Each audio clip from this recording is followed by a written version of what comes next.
Salut le Max. Salut Alex. Comment tu vas? Écoute, ça va très bien. Mis à part les quelques moustiques qui nous entourent. Ah oui, là, on à est part ça, on est est en pleine entouré nature. que de belles choses. Absolument. Donc ouais, on se retrouve ici en pleine nature pour cette petite vidéo. Vidéo vraiment très chill, très cool.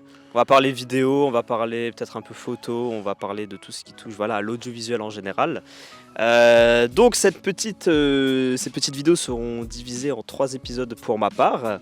3 épisodes bien différents où on va aborder différents thèmes de l'audiovisuel et peut-être même du cinéma en général. Et puis vous pourrez retrouver la suite aussi chez Max qui lui fera aussi d'autres vidéos de cette petite interview sympa. Du coup, ouais, j'en profite qu'on soit là dans ce super magnifique cadre.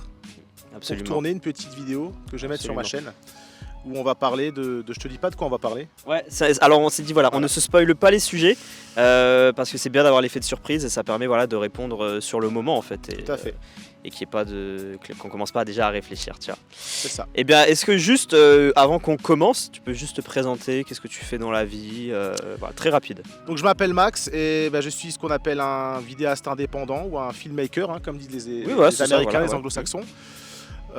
Donc j'ai lancé mon activité en fin 2019, en automne 2019 en tant que vidéaste donc indépendant. À côté de ça, j'ai créé une communauté sur les réseaux sociaux où je propose du contenu aussi parce que Séquence Max, le projet, c'est pas seulement d'avoir des clients et de leur proposer des prestations, c'est aussi de partager une passion, donc cette passion pour l'audiovisuel, de donner envie à d'autres et de leur montrer que c'est accessible, que c'est pas quelque chose d'inaccessible de visuel. Bien sûr, qu'il faut pas forcément avoir du matériel de fou, un budget de fou ou des connaissances de dingue, bien que le plus important ça reste justement les connaissances et pas le matériel. Bien sûr, absolument. Et donc voilà, j'ai créé une chaîne YouTube, un compte Instagram aussi où je fais découvrir un petit peu le quotidien d'un vidéaste indépendant. Du coup le Max, je vais commencer du coup avec cette première vidéo. Première étape, on va diviser du coup cette petite série en 3 étapes différentes pour ma part. Donc première étape, on va reprendre à zéro, la base. C'est-à-dire l'achat d'une caméra, l'achat d'un micro, d'un trépied. Voilà, par où commencer? Parce que quand on est un jeune vidéaste, pas forcément jeune, mais quand on veut se lancer dans la vidéo, quand on est sur YouTube ou quand on regarde des films et des séries, tout de suite, quand on parle de caméra, la première question qu'on se pose, c'est quoi sa putain de caméra que le mec il utilise? Comment il a cette qualité d'image? Comment acheter? Et attention, c'est le piège. Il ne faut pas tomber là-dedans, il ne faut pas se dire « Ah, lui, il a acheté telle caméra, il faut que j'achète la même. » T'es d'accord avec moi? Il ne faut pas tomber dans ce piège-là. Et alors du coup, pour toi, moi je te donnerai aussi un peu mon avis par rapport à ça. Mais alors, comment on commence quand on est jeune? Par quoi il faut commencer? Quel budget il faut se donner? La parole est à toi. Alors déjà, il faut se demander quel budget on a et il faut faire en fonction du budget qu'on a justement. Et justement, l'erreur à ne pas faire, c'est de se focaliser sur la caméra. Il faut plutôt se focaliser sur l'accessoirisation et sur les connaissances. Et la meilleure façon de faire de la vidéo, c'est justement de faire de la vidéo. Donc d'essayer avec ce qu'on a de réaliser des projets. Ça peut être un iPhone par exemple ou un téléphone, enfin je dis un iPhone, ça peut être un téléphone de dernière génération qui filme même des gens en 4K. Moi je dis toujours n'importe quel smartphone qui a moins de 5 ans aujourd'hui est une bonne caméra et mieux qu'un caméscope que tu pouvais trouver il y a 10 ans ou 15 ans sur le marché. Tu vois. Donc effectivement, moi je conseillerais dans un premier temps d'essayer de faire des vidéos avec son smartphone. Il y a d'ailleurs une super application que je conseille toujours qui s'appelle Filmic Pro. Filmic Pro. Ça ne bouge pas. Ah oui. Qui te permet justement de débrider un petit peu la caméra de ton smartphone, d'avoir accès à des réglages plus étendus. Voilà, c'est ça. De pouvoir vraiment régler ta balance des blancs. Choses qui sont du coup inaccessibles généralement sur l'application de photo. Donc je conseille de commencer avec un smartphone et de s'accessoiriser. Donc d'acheter par exemple un rig pour son smartphone. C'est une petite cage en plastique. Oui, voilà, c'est ça. Tu vas mettre autour pour ceux qui ne savent pas ce que c'est. Sur laquelle tu vas pouvoir clipser comme ça des accessoires, un trépied. Et après un bon micro, alors ça c'est super important. Alors le micro c'est compliqué, on ne dira jamais assez. Alors c'est compliqué, l'audio c'est compliqué, mais justement je conseille de commencer par une solution simple. Donc typiquement un Rode Video Mic Go par exemple. Tout simplement à 60 €, 70 € à peu près je crois. Que tu vas aller clipser sur ton rig de smartphone. Sur lequel tu vas pouvoir smartphone sur lequel tu vas pouvoir gérer ton gain avec l'application Filmic Pro. Bien sûr, voilà. Et après, je conseille d'investir dans un petit peu de lumière, c'est très très important si tu travailles en intérieur, puisque le smartphone en fait, c'est une caméra qui peut tout faire, mais elle a deux gros handicaps. Tout d'abord, c'est la taille de son capteur qui est tout petit. Hein. Les smartphones, bien qu'ils ont des capteurs de plus en plus grands, je sais que Xiaomi vient d'annoncer un téléphone qui a un capteur d'1 pouce. Sony a déjà fait un smartphone qui a un capteur d'1 pouce, qui est le même capteur qu'il y a dans leur caméra Sony ZV-1. Ouais, les ZV-1, voilà. Mais bon, même 1 pouce, ça reste petit comme capteur. Oui. Et du coup, ça a très vite ses limites en fait. Alors justement, ça a des limites, et les limites, c'est, il y en a deux. Tout d'abord, en basse lumière, donc en intérieur, dès que tu vas être en intérieur, tu vas avoir du bruit dans l'image. Du grain numérique. Okay. Et c'est là que l'éclairage joue son rôle, c'est là que l'éclairage est important, parce que en éclairant correctement une pièce, tu peux enlever tout le bruit numérique que tu vas avoir dans. Voilà, il existe des plugins sur les logiciels de montage comme Premiere Pro qui permettent généralement d'enlever ce genre de choses à l'image. Il y a l'éclairage, tu vas mettre déjà toutes les chances de ton côté. Effectivement, s'il te reste après du grain, tu peux l'enlever. Soit sur DaVinci Resolve, il y a un très bon plugin qui est intégré. Et si tu bosses sur Premiere Pro, je conseille le plugin Neat Video qui est un peu cher, il est aux alentours des 100 €, je crois. Mais il fonctionne super bien. Alors là, tu nous parles de films avec un téléphone, d'acheter un petit micro, un petit trépied, de l'éclairage. Mais alors là, tu t'adresses à quel type de contenu, on va parler comme ça, à quel type de contenu audiovisuel? Parce que je pense qu'on on peut pas tout filmer non plus avec un iPhone. Alors, on peut pas, tu as raison, on peut pas tout filmer. Oui et non. Je reviens sur la question précédente. On parlait des limites du smartphone. La première limite, c'est donc la basse lumière. D'accord. Bien sûr, Et la deuxième, c'est que tu pourras pas avoir de bokeh. Hein. On oublie le cinématique de l'iPhone. Voilà, c'est ça. Voilà, il n'y aura pas cet effet. Bokeh, pour ceux qui se demanderaient ce que c'est, qui savent pas ce que c'est tout simplement le flou d'arrière-plan là, derrière moi. L'image est floue. Il y a ce qu'on appelle une profondeur de champ qui est courte. C'est ça, tu peux pas le faire avec un smartphone, parce que justement le capteur. Le capteur ne le permet pas en fait, tout simplement. C'est ça. Donc effectivement, on ne peut pas tout faire avec un smartphone, c'est-à-dire que tu pourras pas, tu auras du mal à filmer de nuit par exemple, tu auras du mal à faire une vidéo de nuit. Après, ça c'est le côté, oui tu as raison, on ne peut pas tout faire avec un smartphone. J'aimerais quand même dire qu'il y a un grand réalisateur qui s'appelle Steven Soderbergh qui a réalisé plusieurs films au cinéma avec un iPhone 5. C'est pas mal, bien sûr. Et là, on a bien la preuve que le plus important, c'est pas la caméra, c'est le type qui est derrière la caméra. Voilà, c'est ça. Et l'accessoirisation, et l'éclairage, etc. Et voilà, bien sûr. Donc, d'un côté, oui, on peut pas tout faire parce que tu es très très limité quand même en termes de. Tu es limité. Comme dit, dès que tu auras de la basse lumière, dès que tu auras des. Et puis bon, tu es limité aussi parce que sur un smartphone, tu as qu'un seul port. Et que du coup, tu peux pas non plus brancher tu peux pas brancher un moniteur externe. Voilà, c'est ça. Voilà. Tu peux pas. Enfin, il y a plein de choses qui te. Avec un iPhone, enfin, je dis un iPhone, mais je parle même de téléphone de toutes marques confondues, ça reste, on va dire, de la vidéo amateur, on va dire ça comme ça. C'est-à-dire que si on veut se professionnaliser, là, il va vraiment falloir acheter un boîtier, une caméra. Qui du coup va nous donner cette fois-ci accès à plus de réglages. Tu vois, tu as dit amateur et là tu as tout dit, parce que justement quand on commence, généralement on est amateur. On est amateur, bien sûr. Et on se professionnalise avec le temps, et je pense que c'est bien de commencer avec son smartphone parce qu'on en a tous un. Donc, et après petit à petit on investit de l'argent, et ce que je conseille par la suite, c'est de passer sur un vrai boîtier. Voilà, c'est ça. Alors un vrai boîtier, mais seulement si on en a, on va dire, l'utilité. Ça va rejoindre après un peu ma question suivante, mais voilà, un boîtier comme par exemple là, ce qui nous filme actuellement, du coup c'est un GH5 et un Sony A7S II, qui sont des boîtiers du coup professionnels. C'est pas à la portée de tout le monde, et il faut en avoir l'utilité. C'est vrai qu'il peut y avoir aussi des boîtiers, on va dire, pas entrée de gamme, on va dire milieu de gamme, qui sont très bien aussi, je pense, pour. Après, tout dépend de l'utilisation, comme dit, de ce que veulent faire les gens. En fait, il faut se demander, mais ça vient en faisant. Qu'est-ce que j'ai envie de faire? Est-ce que je veux devenir créateur de contenu? Donc je veux faire du vlog, je veux faire des vidéos sur YouTube, des vidéos explicatives. Est-ce que je vais être reporter? Est-ce que je veux travailler dans le cinéma? Et en fonction de ce qu'on veut faire, on investit dans le type de boîtier. Là, tu as dit, on a un Sony A7S II et un GH5.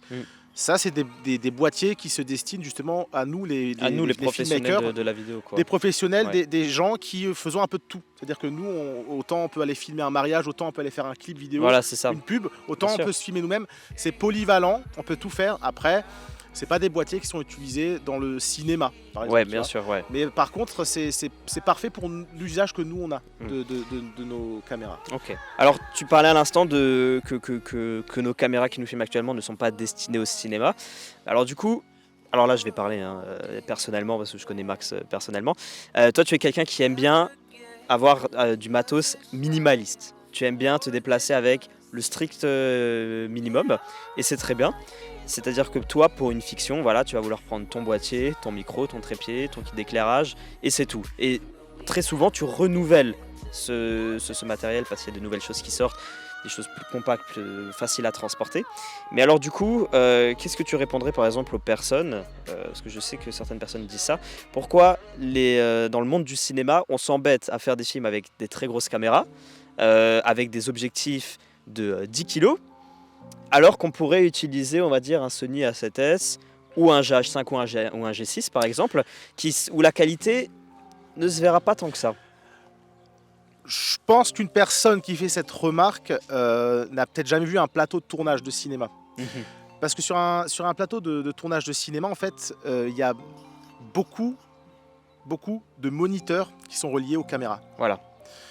Il y en a pour les opérateurs, pour le chef opérateur, pour assistant caméra, pour les assistants, même pour les gens qui s'occupent du maquillage, ils veulent voir le résultat. Voilà, le réalisateur, le premier aussi, qui veut voir s'il y a finalement un raccord de maquillage, s'il faut. Oui. Donc il y a beaucoup de gens qui ont besoin d'avoir accès à des retours. En gros, ces boîtiers-là, Sony A7S, GH, etc. vont être limités justement sur la connectique, sur le fait de pouvoir... ils sont pas assez évolutifs. On peut pas mettre plusieurs moniteurs par exemple. C'est ça. Voilà quoi. On est limité aussi en termes de... si tu prends... tu mets pas le même type de batterie sur une RED ou une Alexa que sur un GH ou un Sony A7.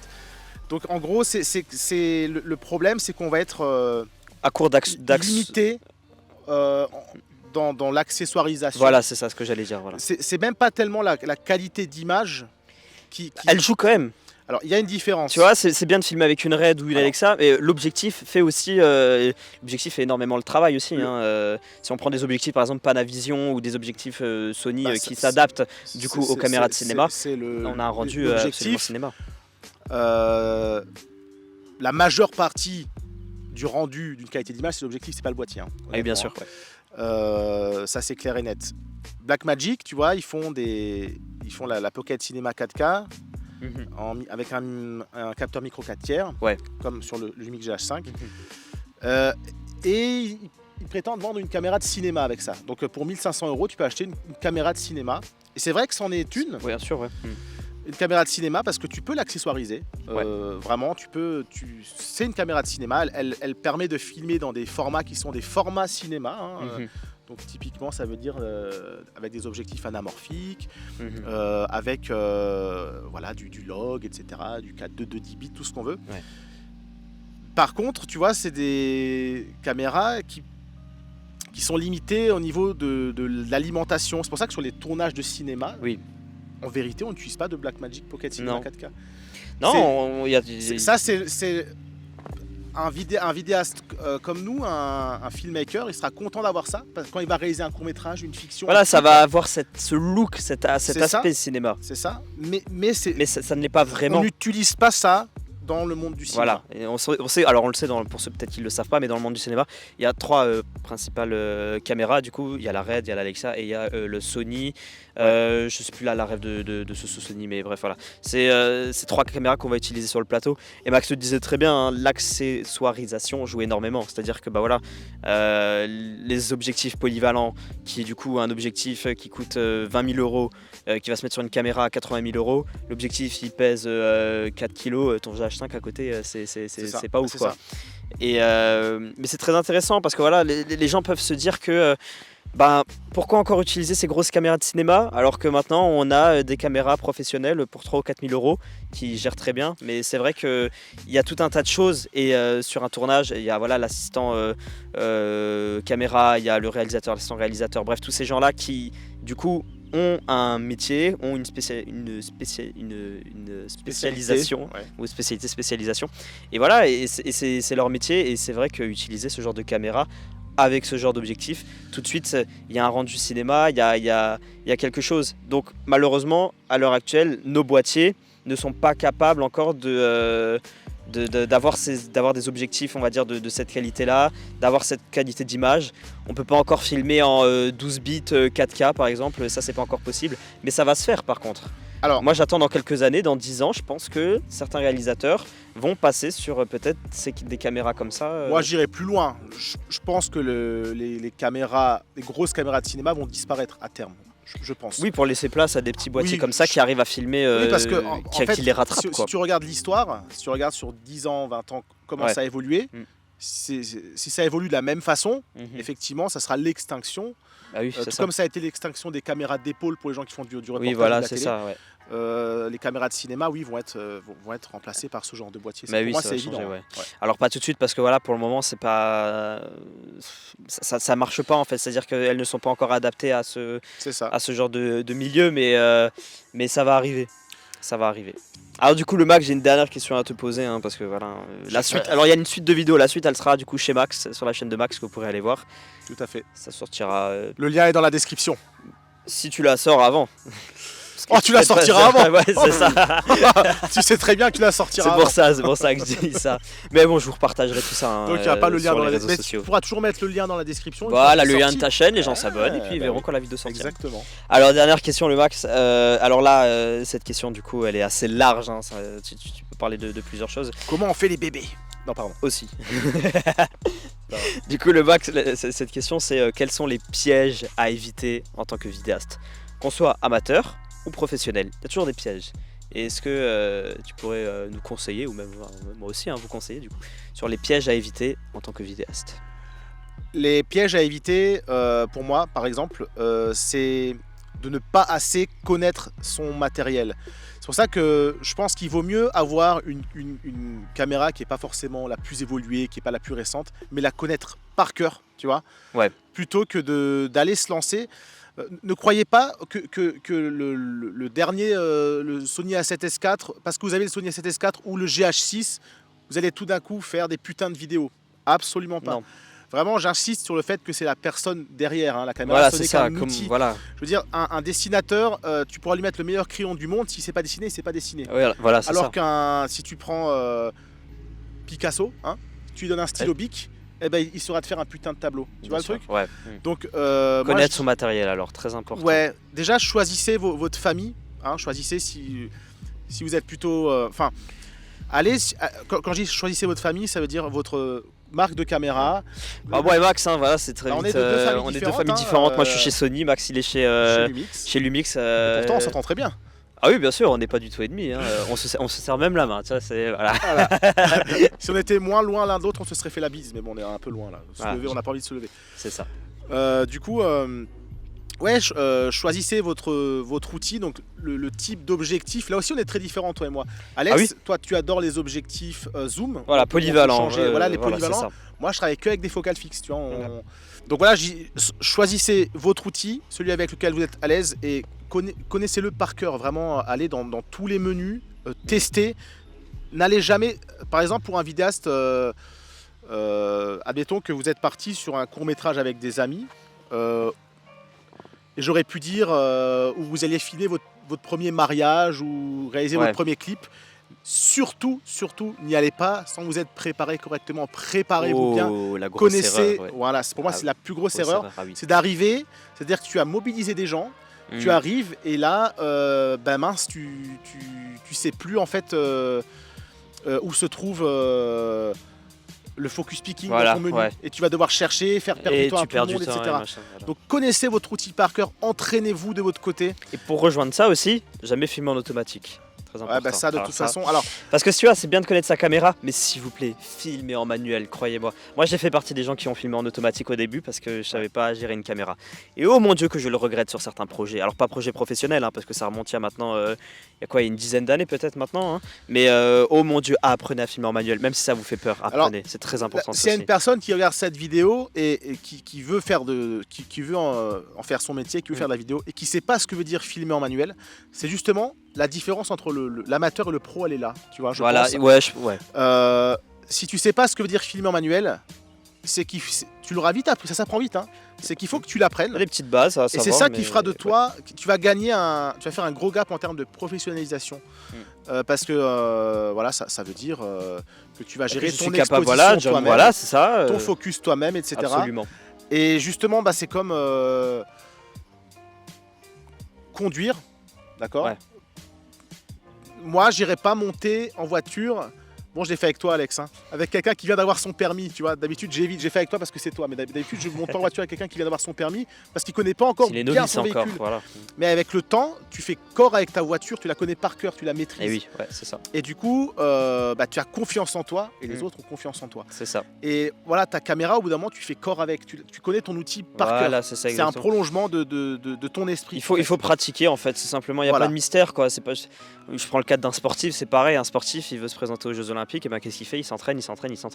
Et ben pour la caméra c'est pareil. Même sortir en dehors de chez vous, que vous soyez en ville, en campagne ou n'importe, voilà, sortez, allez faire des images, apprenez à shooter, comprenez votre caméra, comprenez comment elle marche. Et actuellement YouTube est du coup la plus grande école pour pouvoir se former là-dessus. Donc vous trouverez tous les tutos. On vit dans une époque extraordinaire à ce niveau-là. J'ai écouté le jour une interview de Martin Scorsese, un grand réalisateur américain d'origine sicilienne, qui disait qu'est-ce que j'aurais aimé être jeune dans ces années-là. Qu'est-ce que j'aurais aimé. Vous vous rendez compte, on peut faire un film avec un smartphone aujourd'hui. C'est incroyable. Ça n'a jamais été aussi accessible qu'aujourd'hui l'audiovisuel. Oui, c'est ça. Donc faut y aller. Quand on a envie d'en faire, faut y aller. Il n'y a pas d'excuse, faut y aller. Bien sûr, super.